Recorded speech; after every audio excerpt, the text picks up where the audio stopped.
이 복된 시간에 주시는 하나님의 말씀은 사무엘상 12장 16절에서 25절까지 말씀입니다.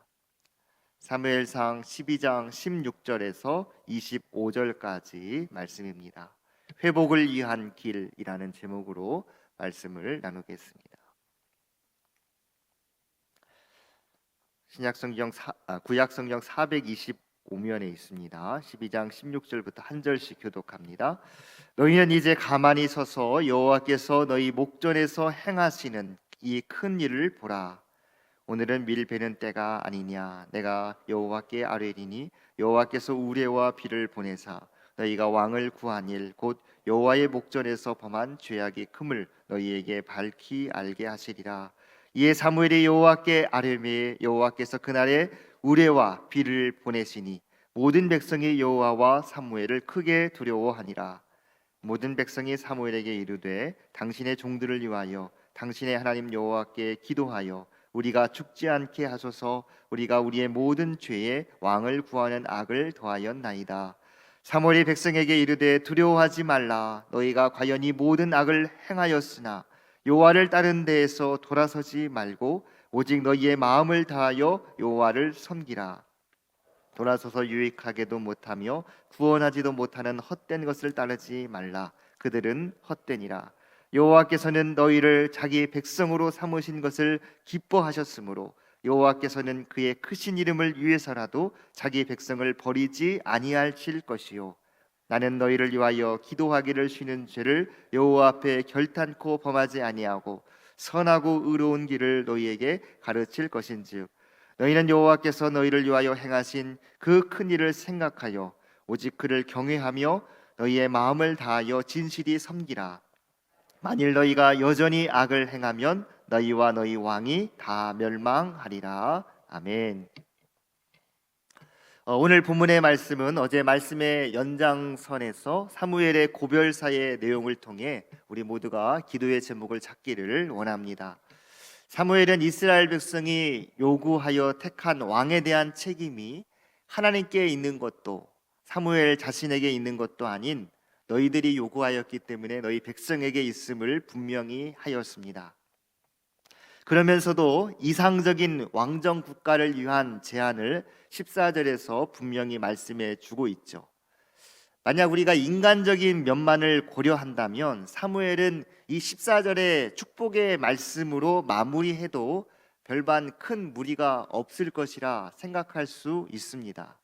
어차피 나머지는 이스라엘 백성들이 요청한 왕과 또 이스라엘 백성 자신의 몫이기 때문에 그냥 축복의 말로 모든 말씀을 마무리하는 것도 괜찮을 거라는 것이 우리들의 일반적인 생각입니다. 마지막까지 뭔가 책망하고 뭔가 좀 그들의 마음에 어려움을 주는 그러한 메시지를 전하는 것 인간적으로는 쉽지 않습니다. 하지만 그럼에도 불구하고 사무엘은 끝까지 하나님의 뜻을 소신껏 전하고 있는 강직한 모습을 우리가 보게 됩니다. 여호와의 목소리를 듣지 아니하고 그 명령을 거역하게 되면 하나님의 손이 너희 조상들을 치신 것 같이 너희를 분명히 치실 것이라고 하는 그러한 엄중한 경고의 말씀을 전하고 있는 것이죠. 그리고 나서 백성들에게 사무엘은 여호와께서 너희 목전에서 행하시는 큰 일을 가만히 서서 지켜볼 것을 명령하고 있습니다. 그리고 17절 18절을 보십시오. 그렇게 말씀하고 나서 여호와의 크신 일을 지켜봐라 하면서 그들에게 어떠한 일이 일어나게 됩니까? 우레와 비를 하나님께서 이스라엘 가운데 내리시게 됩니다. 그런데 이 일로 인하여서 백성들은 큰 두려움을 갖게 되고 사무엘과 여호와 하나님 앞에 자신들의 죄악됨을 고백하고 자신들을 위해서 기도를 요청하는 그러한 일들이 벌어지게 됩니다. 우레와 비가 그들에게 어떠한 느낌으로 다가왔기에 이와 같은 두려움을 갖고 즉시 회개의 자리로 그들을 이끌 수 있었던 것일까요? 우레와 비가 내린 때에 대해서 성경 17절 말씀에 보니까 그때를 언제라고 이야기하고 있습니까? 오늘은 밀 베는 때가 아니냐. 밀 베는 때. 이스라엘 계절상 이 밀을 베는 시기라고 한다면 이 시기는 건기입니다. 건기. 그러니까 건기는 비가 올 확률이 많습니까? 적습니까? 거의 비가 내리지 않는 그러한 시기입니다.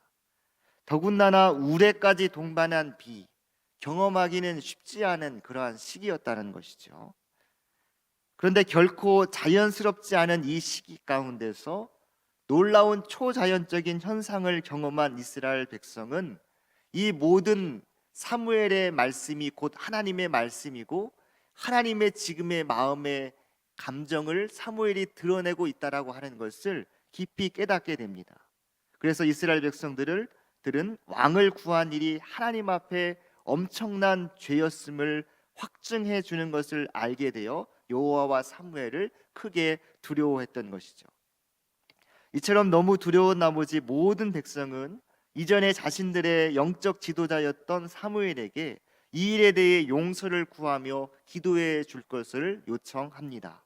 19절 말씀, 모든 백성이 사무엘에게 이르되 당신의 종들을 위하여 당신의 하나님 여호와께 기도하여 우리가 죽지 않게 하소서. 우리가 우리의 모든 죄에 왕을 구하는 악을 더하였나이다. 이에 두려움에 떨고 있는 이스라엘에게 사무엘은 대답합니다. 우리 20절 21절 말씀 우리 함께 읽겠습니다. 시작. 사무엘이 백성에게 이르되 두려워하지 말라. 너희가 과연 이 모든 악을 행하였으나 여호와를 따르는 데에서 돌아서지 말고 오직 너희의 마음을 다하여 여호와를 섬기라. 돌아서서 유익하게도 못하며 구원하지도 못하는 헛된 것을 따르지 말라. 그들은 헛되니라.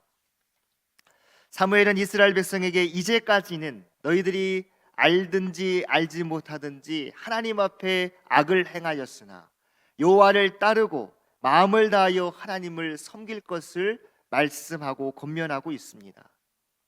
인자하신 하나님께서는 이스라엘을 용서하여 주시기에 이스라엘은 하나님만을 올바로 섬기기만 하면 된다라고 말씀하고 있는 것이죠. 아울러 그들이 다시 하나님께로 돌아서서 유익하게도 못하며 구원하지도 못하는 이러한 헛된 것들을 섬기지 말고 오직 하나님만을 섬기고 따를 것을 당부합니다. 그러면서 사무엘은 하나님의 성품에 근거하여서 이스라엘을 위한 한 가닥 여지와 끈을 남겨두고 있습니다. 그것이 무엇입니까? 22절 상반절을 보십시오. 여호와께서는 너희를 자기 백성으로 삼으신 것을 기뻐하셨으므로. 하나님께서는 사람을 창조하시고 보시기에 좋았더라라고 말씀하신 것처럼 이스라엘 모든 백성을 하나님의 자기 백성으로 삼으신 것을 기뻐하셨다라고 말씀합니다. 이것은 마치 부모가 자녀가 어떠한 모습을 하고 있든지 그 자녀가 나의 자식이기 때문에 그 자체만으로 사랑하는 것과 같습니다. 이것이 바로 하나님께서 우리를 사랑하시고 우리를 구원하시는 놀라운 구원의 출처가 되는 것이죠. 하나님이 우리를 자기 백성으로 삼으신 것을 기뻐하셨다는 이 놀라운 자비로운 사랑만이 우리를 구원하셨고 우리를 하나님의 자녀로 삼아 주신 것입니다. 정수리부터 발끝까지 정한 데가 없고 오직 악뿐이고 연약하기 짝이 없는 인생을 하나님께서 왜 택하여 주셨습니까? 하나님께서 왜 나를 기뻐하실 수 있습니까? 왜 나를 구원하셨습니까? 왜 나를 하나님의 자녀 삼아 주셨습니까? 하나님께서 우리를 사랑하시고 그 사랑하여서 우리를 기뻐하시기로 작정하셨기 때문입니다. 우리는 이 부분에 대해서 어떠한 논리를 가지고서라도 어떠한 논리적 설명과 설득을 할 수가 없습니다. 오직 하나님의 은혜이고 하나님의 자비로운 사랑의 결과인 줄 우리는 믿습니다. 이와 같은 놀라운 하나님의 은혜 아래서 우리는 회복의 길을 찾을 수 있는 것이죠. 그 회복의 길이 무엇입니까? 사무엘은 여호와께서 자기 백성 삼으신 이스라엘을 기뻐하시고 그분의 크신 이름을 위해서라도 자기 백성을 버리지 아니하실 것이라는 소망의 말씀을 이스라엘 모든 백성에게 지금 전하고 있습니다. 이처럼 하나님의 심정, 하나님의 마음을 대변하고 있는 사무엘 역시 이스라엘에게 대한 자신의 마음을 지금 표현하며 첫 번째 회복의 길을 전해주고 있습니다. 뭐라고 말씀합니까? 우리 23절 말씀 같이 한번 읽겠습니다. 시작. 나는 너희를 위하여 기도하기를 쉬는 죄를 여호와 앞에 결단코 범하지 아니하고 선하고 의로운 길을 너희에게 가르칠 것인즉. 본문은 앞서 자신들이 죽게 될까봐 두려워서 하나님께 기도해 달라는 부탁에 사무엘은 너희를 위하여 기도하기를 쉬는 죄를 여호와 앞에 결단코 범하지 않겠다, 이렇게 말합니다. 이 고백을 하고 있는 사무엘, 지금 현재의 모습은 이미 나이가 많았고 요즘의 시대로 말하면 은퇴를 앞두고 있는 교역자와 같습니다. 그러나 사무엘은 이스라엘을 위한 이 기도를 내가 멈추지 않겠다라고 강하게 이야기하고 있습니다. 마치 데살로니가전서 5장의 말씀처럼 쉬지 말고 기도하라는 그 명령을 내가 끝까지 너희를 위하여 지키겠다. 사무엘은 기도로 끝나지 않고 계속해서 이렇게 말씀합니다. 이스라엘을 선하고 의로운 길로 가도록 끊임없이 또한 내가 가르칠 것이다, 이렇게 말합니다. 이 말씀은 하나님의 말씀을 전하는 모든 교역자들, 또 모든 평신도 지도자 순장님들, 우리 교사들이 반드시 우리의 마음판에 새겨야 할 하나님의 말씀인 줄 믿습니다. 회복을 위한 첫 번째 길이 무엇입니까? 기도를 멈추지 않는 것입니다.